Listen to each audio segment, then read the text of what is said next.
Welcome to Divorce and Relationships Decoded, the show that takes the guesswork out of love, loss, and everything in between. Hosted by me, Jennifer Perri, a CDC-certified divorce and empowerment coach, and Dr. Deborah Wilder, a divorce and relationship expert. This is the place where real conversations meet expert advice. So get ready to decode divorce and relationships like never before. Divorce and Relationships Decoded starts now. Hi, everyone, and welcome back for another episode of Divorce and Relationships Decoded. I am one of your hosts, Jennifer Perri. I'm a CDC certified divorce and empowerment coach, and I am here with my dear friend, Dr. Deborah Wilder, who is a divorce and relationship specialist. How are you, my friend? I'm doing very well. Always fun talking with you before our show. How are you doing today? Oh, I'm good. And today we have a really good topic, and it's about how can divorced parents create a sense of stability for their children after the divorce. And I think it's a wonderful topic. I know it's definitely something that I work with my clients. Now, I am not a co-parenting expert by any means whatsoever, but I did have children when I was navigating a divorce. So there's a lot of value that I feel I can bring to the conversation as well about what worked for me, but also being there as a sense of understanding and support for my clients. So I'm going to throw this over to you first. What is the first step that you think that parents can take to create a sense of stability for their kids? The first step is to do whatever they can to get along well enough with their children to not make it harder for their children. A lot of parents, unfortunately, put their feelings about the other parent before considering how that might impact the kids. However difficult it might be, you have to put your feelings behind what's best for the kids as consistently as possible. So if you have two healthy, functioning, well-functioning parents, it's certainly possible to do what you can to help the children seamlessly move between the homes, but to try to get them to be able to move between the parents in a way that isn't hurtful to them. So keeping conflict away from the kids is always advised, and trying to be as consistent too as possible. If one parent has a bedtime of 8:30, 9 o'clock for school-age children on a school night, and the other parent has no bedtime schedule, and the kids can have their electronics in their room, and that's a problem. You can't control what the other parent does, but really being as consistently pro-children as you can be by keeping the conflict away. And sometimes you don't have a partner who is in alignment with that. And so it may be, how can one parent try to create as much stability as possible in both homes? I think it is also important, Jennifer, to not speak badly about the other parent and to allow the children to love both parents, have a good time at both parents' homes or whenever they're with them. Sometimes it ends up being a bit of a competition. I think we've all heard the term Disney dad. They're also Disney moms. And sometimes that's the way it is. But to be able to appreciate the fact that children can, regardless of how you feel about the other parent, it's best for the children to have a decent relationship with the other parent. And my feeling is, you probably agree, people show up as they are. And eventually, if one or both parents are really troubled or not so great people or great for the kids, ultimately the kids will see that. Parents can't hide that forever.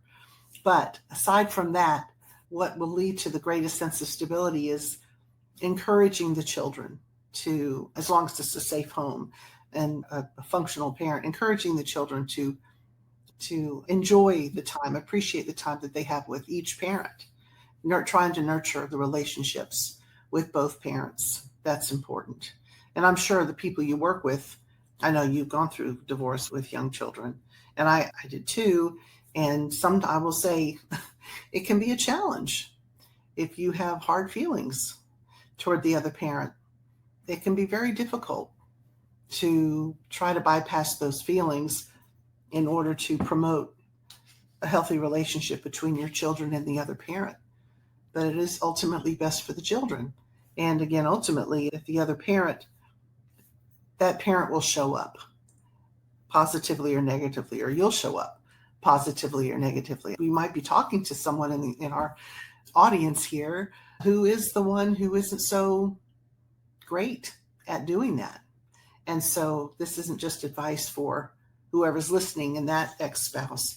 but for you as well, for us as well, that we need to be the ones who promote the positive attachments. Again, only if they're healthy and safe. If they're toxic and bad, that's a different story. But generally, it's the umbrella of putting the kids first, always. What do you think?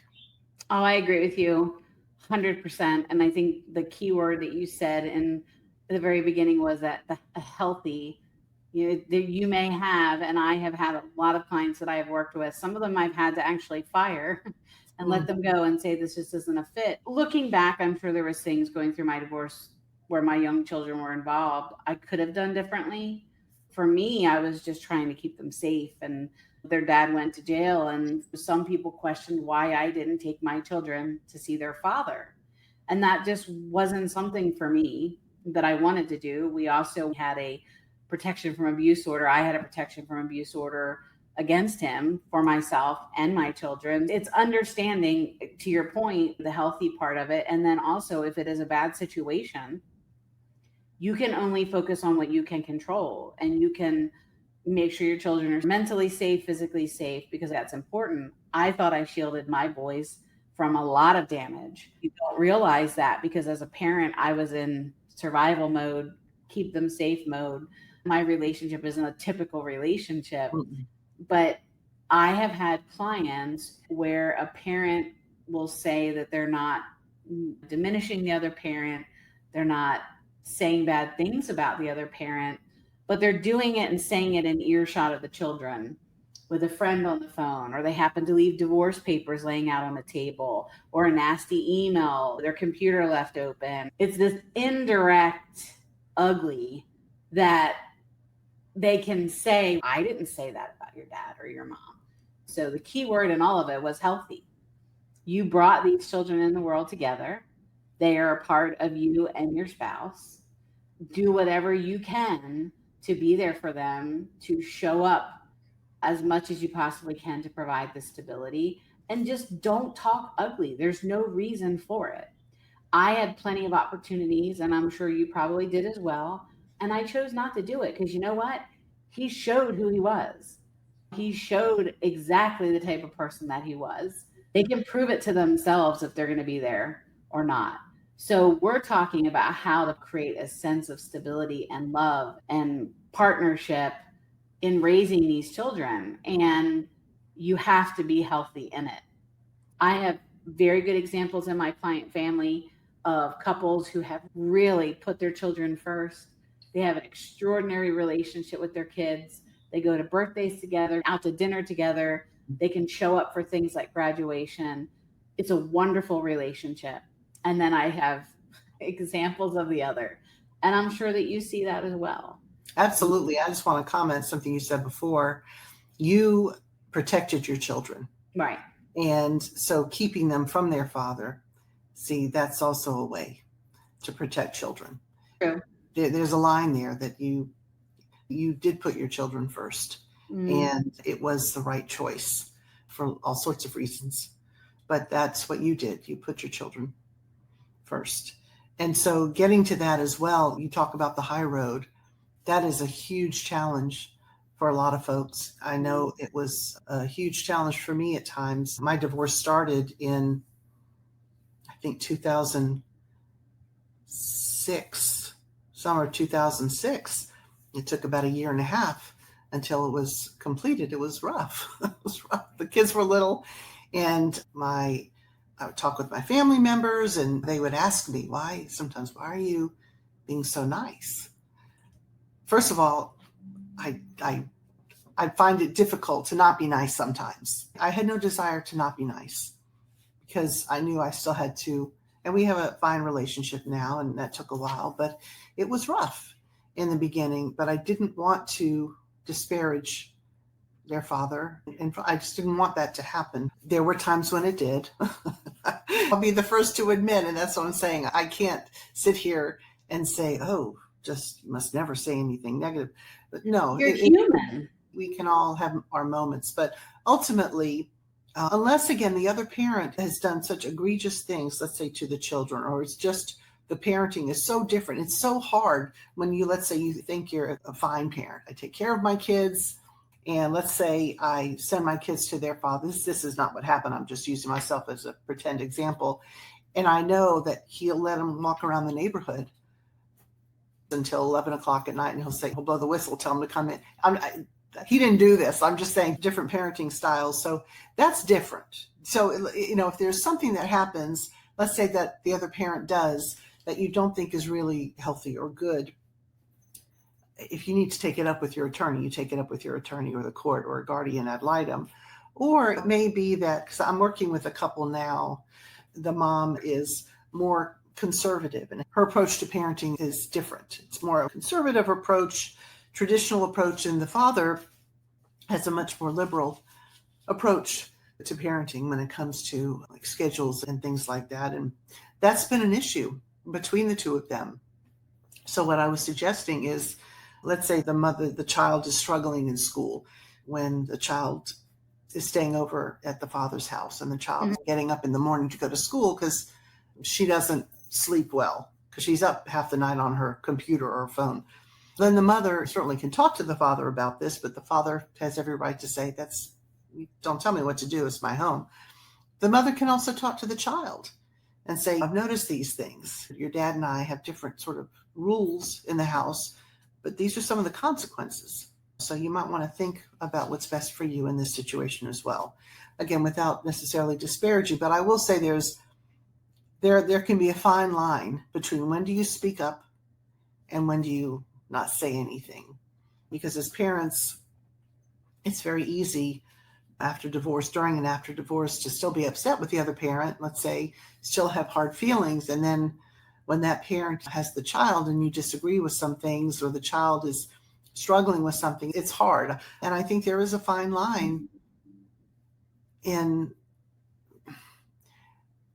figuring out when do you speak up and when don't you say anything. Because I think that sometimes that line is constantly moving in these post-divorce relationships too. Yeah, I think it all has to do with the age of the kids, figuring out when they're smaller, it seems to be it's easier to stay pretty consistent with schedules and hopefully bedtimes and things like that. I think as a parent, you kind of align that, at least in the couples that I've had the pleasure of looking into how they're co-parenting and stuff. It seems to be better when they're younger, especially if it's a father who's not been really involved with their children by himself. Most women are usually the primaries at the house raising the children, so you know how to spend time with your kids alone. There are a lot of fathers that if they had to go and take their kids to do something, it would be hard for them because they don't know how to maneuver that, and that's okay. So there is a learning curve to this, especially if you've been a parent who hasn't been a primary parent. And I think it is easier to do that and have schedules and adhere to them and be able to have conversations with your ex about, hey, Johnny woke up this morning or he didn't sleep really well and he said he was up doing this or that. I think being able to have conversations with them when they're smaller is definitely easier. You get into 14, 15, 16-year-old, I can think back not only to when I was that age, but when my boys were that age, and trying to get them to go to sleep, trying to get them to do the things that they needed to do was a little bit harder. And I think too, at that age, and you could probably attest to this, is they become very selfish. And there's, again, nothing wrong with that. Because my parents divorced when I was 17 years old. It was my senior year of high school. I was worried about how it was going to affect me. Let's be honest. I didn't want to be sucked away from my friend group and my graduation ruined and my graduation party ruined. I was more concerned about me. I think for some women too, it's hard to be on your own without your children because your identity has been a mother and a wife. Yeah. And reconnecting with who you are and understanding that. So it can be, as you always talk about, something being on the spectrum too, about where you're going to approach it and how you're going to approach it and what you're going to talk about. But I think the consistency, the open communication, or at least trying to be as open of a communication, and then giving your kids at some point some level of ownership in it as they get older of what they want, I think is a great opportunity too, to prepare them for going into college and adulting and giving them a little bit of a say, provided that they don't take advantage of that. And I think that in itself can be its own deal. But I think it's just trying to find a way that you can work together. And it doesn't have to be perfect, but if you can find a way to make sure that your children are the center and the focus and they feel loved and supported on both sides. And if you have to say something ugly, you bite your tongue or you write it in your journal or you talk to your coach or your therapist or try to find whatever you can do to not sabotage that relationship. And because in turn, I've seen it, you've sabotaged a relationship you have with your children because you're just stepping out and being ugly when it's completely unnecessary. I agree. And I think people can change their ways too. I think parents over time, they might become better parents. And things, let's say there's one parent who hasn't been particularly involved, and after the divorce, they have to learn how to be a parent. They can learn if they're interested enough in learning, and they can become more involved parents. But I think it's important to keep an eye on the kids to make sure that they are being, I was just remembering something. When I was going through a divorce, my kids were younger, a lot younger. And I remember talking to a friend who was married, and her husband had taken their two little kids to Disney World by himself. Or they had gone to Disney World as a family, but she must have stayed in the hotel for some reason. So he took the little kids to the park. And I was thinking, my God, I would never, and I'm not disparaging my ex-husband. When the kids were little, he just didn't have one-on-one time with them. I wouldn't have trusted him to do that. And so I'm like, wow, that's so cool. That dad would do that. And I was thinking, man, no, yeah. Not I think back to that too. I've had a client, and I think I may have mentioned her before. They have a son, and the relationship got really bad. They ended up going through a very long, ugly, nasty divorce. And on the other side of it, he was really trying. He was trying to show up and be there and be a supportive dad. And she would always come into our sessions just tearing him down from the very beginning to the very end. She was upset that he didn't show up like that in their marriage for their child. Her son would come in, he was having so much fun with his dad, and his dad wasn't doing everything right, but he was showing up. I know a bunch who don't show up for their kids at all. I also know dads who want to show up for their kids or dying to show up for their kids, and the mother is not allowing it. You want to convey the message that your children are supported and loved, and that this separation had nothing to do with them, but that you as parents are going to be there and be able to put your differences aside and be there to support the kids. What a beautiful message that is. And if you're a mom who is the primary person and now you have joint custody and you're trying to do co-parenting, just give them a little bit of grace. It doesn't have to be perfect. You're not going to be perfect either because you're human, but just encourage your children to have a wonderful time. Obviously, make sure they're safe and being cared for, but don't steal their joy. That's not fair. If you're ugly about what they're doing or they're not doing it right or why didn't they show up like this in your relationship, we all have the opportunity to reinvent ourselves all the time. And we have the opportunity to learn from things and then bring new things to the table, give them a chance. And I would say if you're a dad listening to this, give her a chance. I work with moms and dads, and I know plenty of dads who are the healthier parent. And the moms are really struggling in their own way. So let me just be clear. It's not just a dad thing or a mom thing. As you said just a moment ago, plenty of people can really struggle. And I think intention is important as well. If the co-parent that we don't particularly care for might not realize that there are things that he or she can do to be better. And there's nothing wrong with maybe gently or carefully sharing some thoughts or ideas to encourage the parent. The parent might be well-intended, just maybe unsure or just doing things that he or she thinks is okay. The intention makes a difference versus having a self-centered parent, someone who isn't particularly interested in putting the kids first. I think in Georgia, and I'm not sure if in other states, but it's required to take a parenting class before your divorce is final, or co-parenting class, I think it is. Most of this is common sense. It really is. But sometimes emotions can block common sense. If we're really struggling with something that the other parent is doing, or if we're really struggling with doing something that we know we need to do, let's pay attention to that. Seek help. If there's a trusted friend or family member and you might need some guidance there, or someone's been through this, or you can certainly contact a therapist or a coach or someone who can really give some guidance there. And getting back to what I was saying just a moment ago, in communicating with the other parent, proper and healthy communication can go a long way. If, just like I was saying before, if little Johnny comes home and he had a good time, but you notice something's going on in the other house, if you start blasting away at the other parent and accusing all sorts of things, that's not going to get you as far as bringing things up in the spirit of resolution or in the spirit of helping that child's relationship with the other parent. And that can be a challenge. But there are ways, to your point, there are ways to strengthen a co-parenting relationship, but not all the time. If you are dealing with someone who, let's say, is an abusive person, is a narcissist, that's a whole other area.